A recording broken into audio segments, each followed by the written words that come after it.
Iskandar and this is Nightline, and here are the top stories. Tropical storm Senya weakens after claiming one life, hits Negeri Sembilan hardest. And MACC arrests controversial businessman and PM's former senior aide.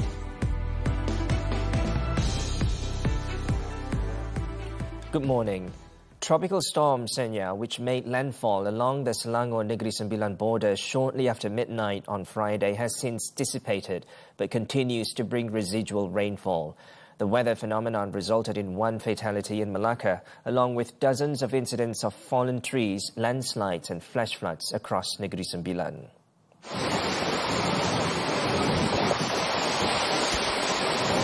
Several areas, particularly Port Dickson, were hit hardest when Senya swept through at around 12:30 a.m. and continued until about 5 a.m.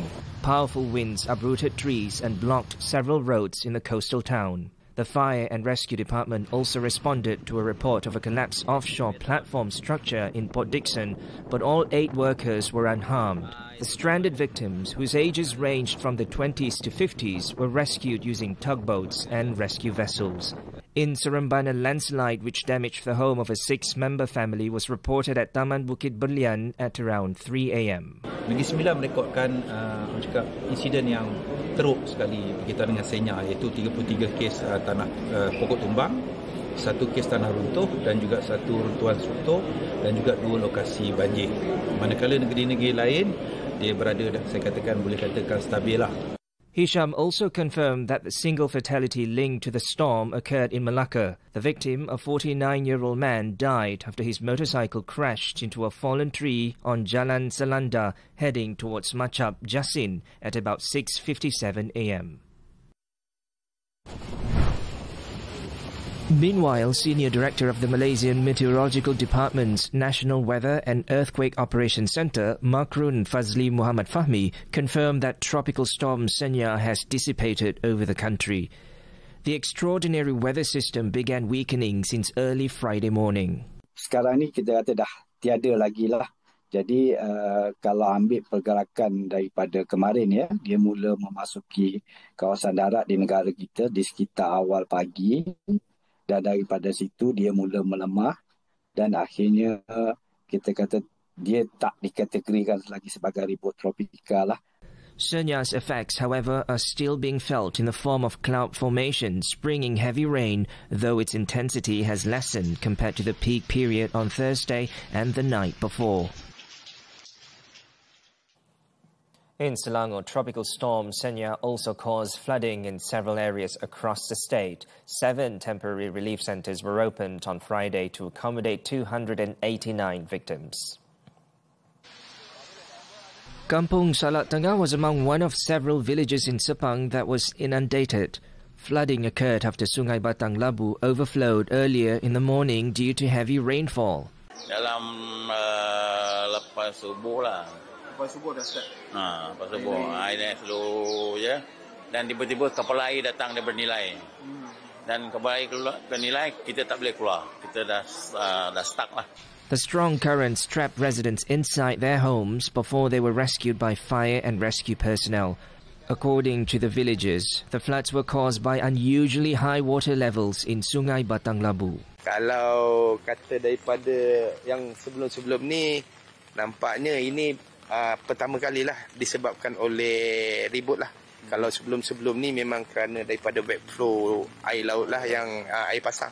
Tapi keadaannya lebih kurang macam ni juga. Keadaan lebih kurang. Saya rasa kali ni air sungai ni lagi tinggi. In the meantime, the flood situation in the country continues to worsen, with 34,307 evacuees taking shelter in 285 temporary relief centres, PPS, across 38 districts as of Friday night. According to the National Disaster Management Agency, NADMA, Terengganu remains the hardest hit, with 8,342 victims across 105 active PPS in 8 districts. Perlis recorded the second highest number nationwide, with 7,116 evacuees in 23 relief centres. In Perak, 6,429 victims are now housed in 46 PPS, while Kedah reported 3,758 evacuees in 17 centres.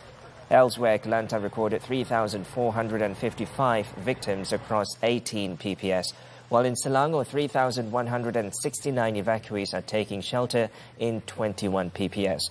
Pahang recorded 1,566 victims in 43 relief centres, while Negeri Sembilan recorded 326 evacuees in 7 PPS.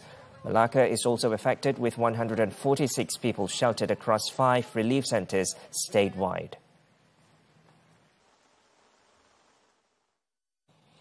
And in Pahang, a family of 4 faced a terrifying ordeal when their car was swept away by floodwaters while they were attempting to cross a submerged road. The incident occurred at around 5 a.m. on Friday along Jalan Bentong Guamusang near Kampung Tersan in Brau. A spokesman for the Malaysian Civil Defence Force, or APM, said the family was travelling from Kuala Lumpur to Kelantan. As they were driving through the flooded area, strong currents swept away their car, causing it to be submerged at a depth of about 1 metre. The passengers, who included an elderly disabled woman, managed to escape the vehicle and save themselves. APM personnel who happened to be passing through the area assisted the victims. The elderly woman, who had sustained injuries during the ordeal, was taken to Raup Hospital for treatment. In Indonesia, the death toll from floods and landslides on the island of Sumatra this week has risen to 174, with about 80 more people missing. National Disaster Mitigation Agency Chief Suharyanto said the toll could rise further as rescuers reach isolated areas. Suharyanto said some locations remain inaccessible, where human victims are likely to be trapped. He reported that 116 deaths were recorded in North Sumatra province, 35 in Aceh and 23 in West Sumatra. While the rain has stopped, 79 people are still missing and thousands of families have been displaced. Authorities said their current focus is on evacuation and providing assistance, although access to some areas and communication remain cut off. More rain is forecast across much of Sumatra, but the intensity is expected to ease. Over in Thailand, severe flooding in the southern part of the country raised the death toll to 145 on Friday, as receding waters begin to reveal devastating damage across the region. Government spokesman Siripong Angkasa Kulkiat announced the updated casualty figures in the 12 provinces, adding that more than 100 people were killed in hard-hit Songkhla province alone. He also said that search and rescue efforts have become more successful as floodwaters begin to recede further, particularly in Hat Yai. So far, over 14,000 people have been evacuated, with emergency shelters operating at full capacity. The flooding caused severe disruption, leaving thousands of people stranded, rendering streets impassable and submerging low-rise buildings and vehicles.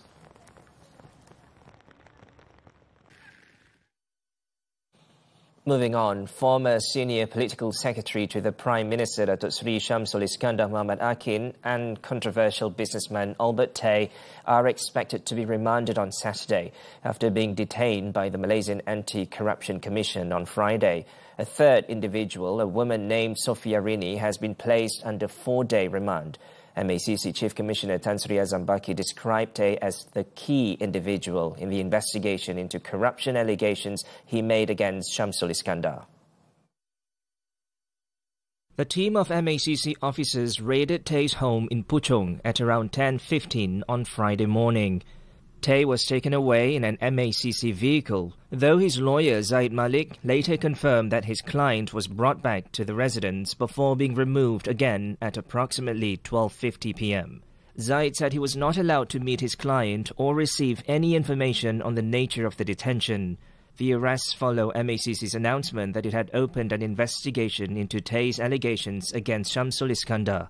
Shamsul Iskandar resigned as the Prime Minister's senior political secretary on Tuesday and lodged a police report against Tay, calling the accusations a malicious conspiracy aimed at tarnishing Datuk Sri Anwar Ibrahim's image and undermining the Madani government. Shamsul earlier arrived at the MACC headquarters in Putrajaya at around noon. Media crews stationed outside the compound, however, were unable to capture his arrival. The former Hang Tuah Jaya MP was initially summoned for his statement to be recorded on Thursday, but was in Sabah and could not return in time. Separately, another individual linked to the MACC investigation, Sofia Rini, has been placed under a 4-day remand. She was detained on Thursday night after giving her statement at the MACC headquarters in Putrajaya. Her lawyer, Shugan Raman, told reporters he received a call from an MACC officer at about 10:45 p.m. informing him that his client had been arrested for further investigation. Authorities are probing the case under Section 16 of the MACC Act.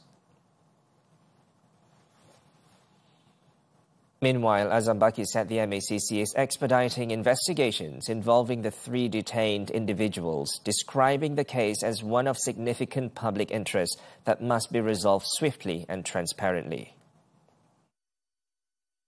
Saya telah mengarahkan semua pegawai untuk menangkapkan siasatan dalam tempoh seminggu ini untuk dikemukakan kepada Jabatan Peguam Negara untuk keputusan beliau secepat mungkin. The MACC Chief Commissioner also assured that the investigation would be conducted professionally and fairly. Commenting on Albert Tay's arrest, he said the businessman had refused to cooperate with investigators prior to his detention. He dismissed allegations that an officer had pointed a firearm at Tay during the arrest, calling the accusation baseless. He stressed that the arrest had been carried out strictly within the law and under MACC's lawful authority. SPRM juga telah menyerahkan notis Seksyen 28A/9 Kanun Prosedur Jenayah kepada Albert Tay yang mana ia memberi kuasa kepada pihak berkuasa yang menyiasat bagi menafikan hak tertuduh untuk berhubung dengan peguam dan mana-mana pihak lain. Azam also confirmed that Shamsul Iskandar had been detained at 12:51 p.m. on Friday at the MACC headquarters. Both he and Tay will be brought before the Putrajaya Magistrates Court on Saturday for remand proceedings. In a related development, the Prime Minister reiterated that those being investigated by the MACC will not receive any protection. Datuk Sri Anwar Ibrahim also reminded Cabinet Ministers to continuously monitor their officers to prevent misconduct. Speaking at a media conference, Communications Minister Datuk Fahmi Fadil said Anwar conveyed the matter to the Cabinet on Friday. He also provided the Cabinet with information on his former political secretary, Shamsul Iskandar, who resigned earlier this week. Jadi, Yang Amat Berhormat Perdana Menteri mengulangi kenyataan yang beliau telah buat di luar kepada Jemaah Menteri dan memberi peringatan kepada semua Jemaah Menteri untuk sentiasa memantau terutama pegawai-pegawai dan tidak akan dilindungi sekiranya berlaku apa-apa perkara yang mungkin bersifat salah laku. Media Prima Berhad was named the recipient of the Madani Best Media Business Award at the inaugural Madani Business Awards 2025 on Friday night. The award was presented by Dewan Rakyat Speaker Tan Sri Johari Abdul and accepted by the group's managing director Datuk Rafiq Razali. It recognizes the company's position as Malaysia's largest integrated media group. The event honored over 50 Malaysian CEOs, entrepreneurs and corporate entities that successfully combine commercial success with social impact based on the 6 Malaysian Madani values: sustainability, well-being, innovation, respect, confidence and compassion. The Yang di-Pertua Negeri of Melaka, Tun Muhammad Ali Rustam, officiated the ceremony. Organised by the Dewan Perdagangan Islam Malaysia Selangor, the award ceremony is supported by the Prime Minister's Department.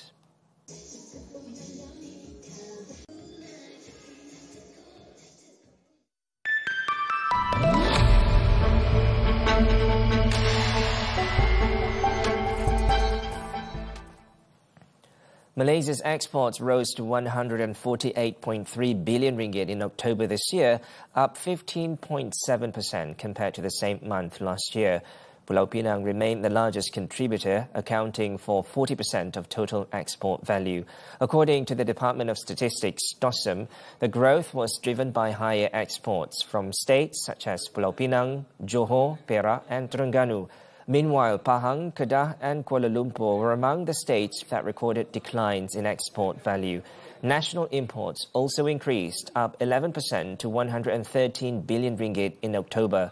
Pulau Pinang retained its position as the country's biggest importer at 27.6%, followed by Selangor and Johor.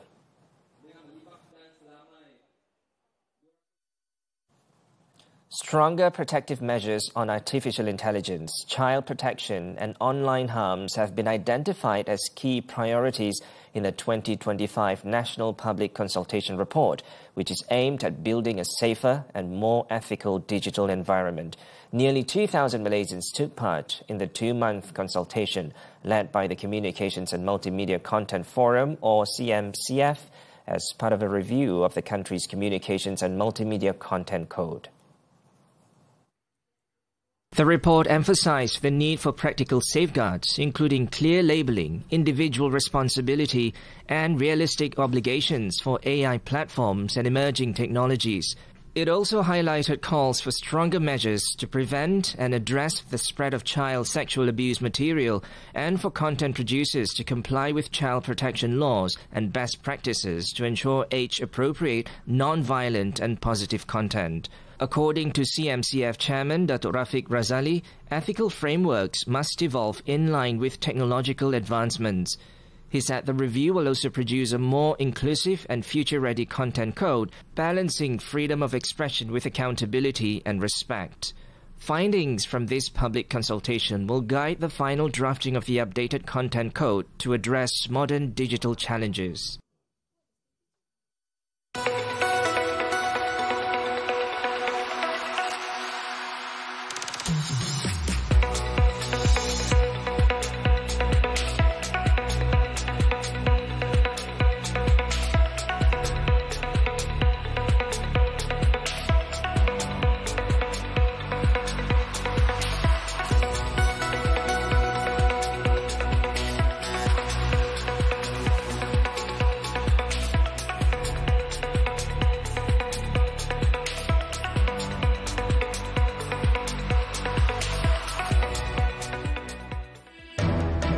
Man pleads guilty to attacking sports journalists. This and more after this breather.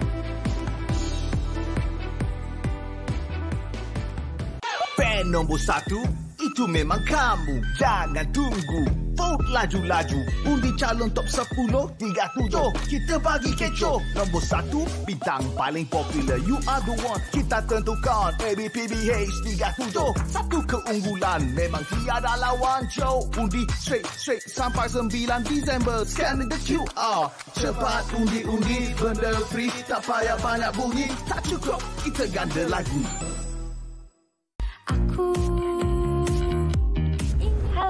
My name is Leah Prinsy, saya berwatak sebagai Cinta. Halo, saya Alputra Saira, saya memainkan watak Rangga. Halo, saya Riri Riza. Hai, saya Mira Lesmana. Jangan lupa nonton film Rangga dan Cinta sekarang. Beli tiketnya sekarang. Dapatkan tiketnya sekarang.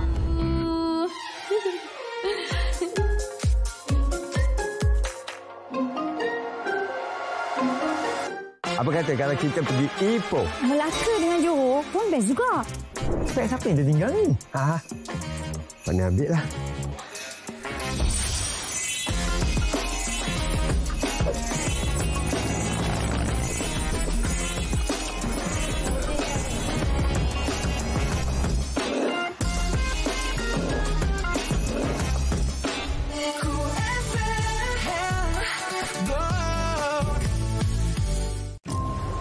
Dalam apa jua keadaan, hujan atau panas, ribut atau taufan, mereka akan sentiasa bersedia mendepani samudera.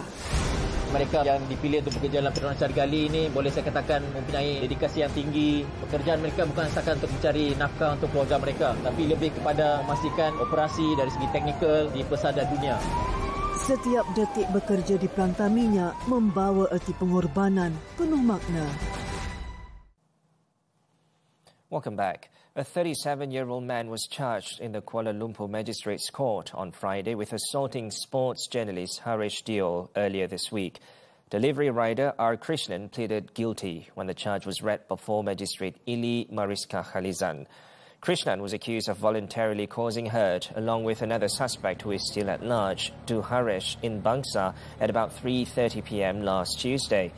The offence under the Penal Code provides for a maximum imprisonment of 1 year, a fine or both upon conviction. The court set bail at 2,000 ringgit with one surety and fixed January 22nd for sentencing. On Thursday, Kuala Lumpur Police Chief Datuk Fadil Marsus said the attack may have stemmed from a personal dispute and the assailant is believed to have targeted the wrong person. An elderly runner who handled paperwork for the National Registration Department, or NRD, pleaded not guilty in the Georgetown Sessions Court on Friday to trafficking a newborn girl in 2021. 62-year-old Tang Wui Su entered the plea before Judge Juraidah Abbas. Tang is accused of trafficking the baby for exploitation at Island Hospital on Jalan McAllister on the afternoon of November 24, 2021. The offence under the Anti-Trafficking in Persons and Anti-Smuggling of Migrants Act is punishable by imprisonment of between 5 years and life and whipping if found guilty. The court allowed bail of 8,000 ringgit with one surety and imposed additional conditions requested by the prosecution. The case was fixed for mention on January 8th next year.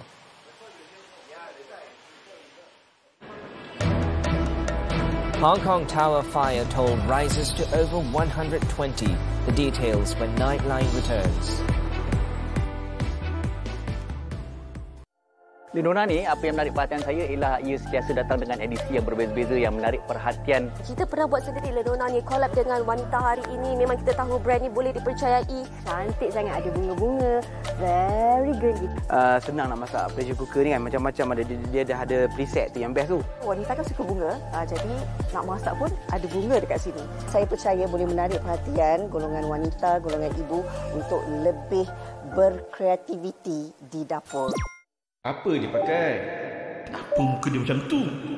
Kenapa kau ni? Hentikan. Kata-kata anda boleh menjejaskan hidup seseorang. Bersama, kita boleh mencapai ruang digital yang lebih selamat. Jom sertai peraduan komen atau tidak dan berpeluang melihat nama dan pesanan anda di papan iklan digital Big Tree. Anda juga berpeluang memenangi RM500. Layari bigtree.com.my untuk info lanjut. Fikir dahulu, berkata baik selalu. #BigTreeAntiBully. When women compete, the world watches. The norm celebrates rivalry, but let us now change the mindset of the future generation. Let's celebrate success among women. Find the people that will champion you, that will cheer you on. Choose your friends wisely and believe in yourself, because belief drives behavior. Catch Women Talk Saturdays 5 p.m. only on TV3, stream now on Tonton.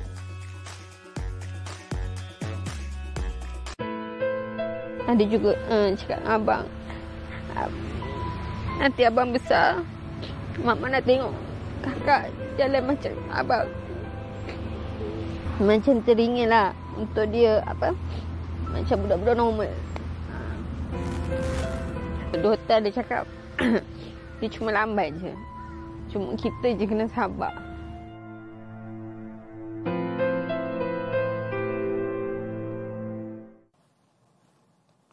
We're back with news from the foreign front. The death toll from Hong Kong's worst fire in nearly 80 years has risen to 128 on Friday, with about 200 people still missing from the high-rise residential complex that was engulfed by the blaze. Hong Kong's Fire Services Director Andy Yong Yan Kin said fire alarms in the buildings had malfunctioned. Authorities are now investigating the cause, including whether bamboo scaffolding, foam boards and protective netting, part of a major renovation, helped fuel the blaze. They said the fire appeared to have started in netting on the lower floors of one of the towers, with foam boards and bamboo scaffolding contributing to its rapid spread. On Wednesday, flames swept through the Wang Fu Court estate in Tai Po, racing across 7 of its 8 towers and turning the densely packed complex into an inferno. The fire was largely extinguished by Friday morning after burning for more than 40 hours, with crews completing their search of over 1,800 flats. So far, about 200 people remain unaccounted for and 89 bodies have yet to be identified. Sri Lankan authorities deployed the military for relief and rescue operations on Friday as the death toll from floods and landslides rose to 56, with 21 people still missing. The Disaster Management Centre said helicopters, Navy boats and armoured personnel carriers are being used to evacuate maroon villages in several parts of the country as heavy rains continue. Of the 56 confirmed dead, 26 were buried alive in mudslides in the tea-growing Badulla district in central Sri Lanka, while another 14 people have been hospitalised. The DMC added that nearly 700 homes have been damaged, with almost 1,800 families moved to temporary shelters. In low-lying areas have been urged to move to higher ground. Sri Lanka is currently in its northeast monsoon season, with rains intensified by the Ditwa cyclonic storm.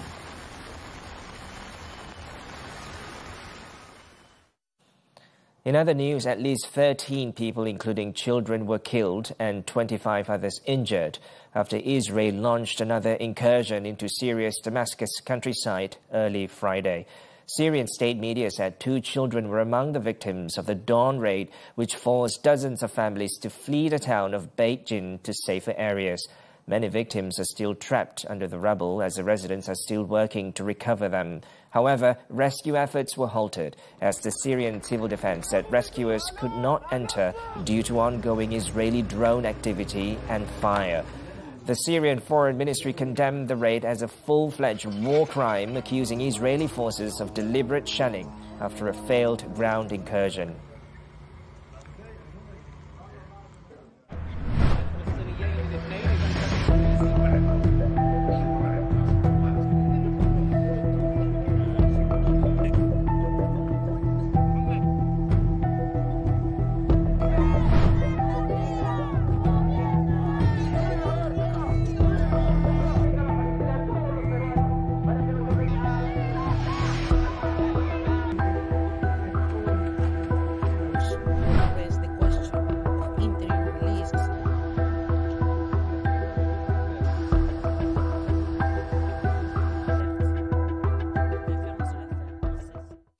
And on to sports now. Malaysia is preparing to move more than 200 athletes and officials from Songkhla to Bangkok after floods forced Thailand to shift all SEA Games events out of the southern province.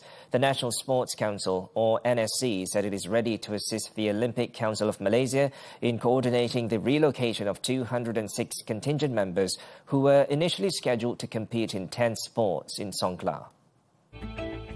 In a statement on Friday, the NSC said it also held an internal coordination meeting and contacted all parties involved.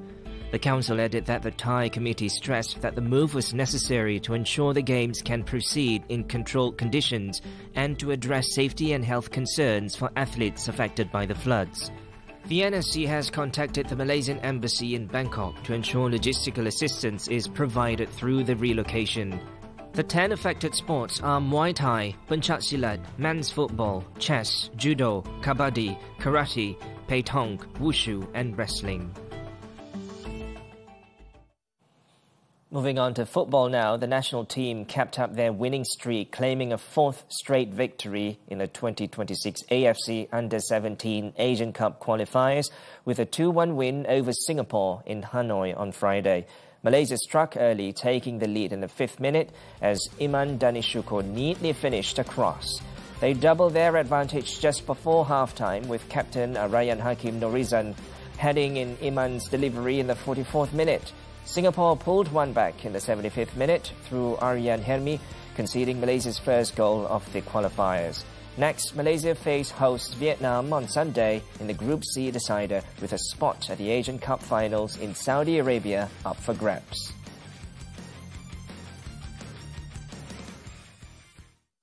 Turning to squash now, the 2025 Hong Kong Open. National ace S. Sivasangari is one step closer to defending her crown after defeating France's Melissa Alves in Friday's semi-finals. The top seed dispatched the 4th seed in just 26 minutes, winning 11-7, 11-5, 11-4 at the Hong Kong Football Club Squash Centre.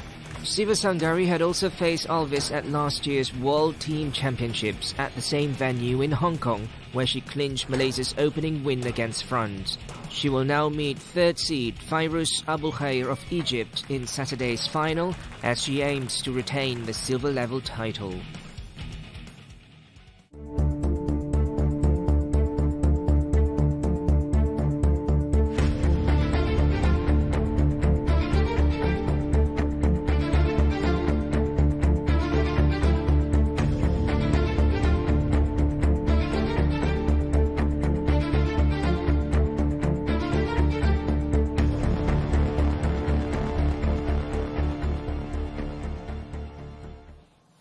And that concludes Nightline this time around. Before we leave, let's take a look as thousands gather in New York for the 99th Macy's Thanksgiving Day Parade, featuring marching bands, giant balloons and performances by top artists. With that, I'm Muhammad Ahmad Hamdan. Thanks for watching and have a great weekend.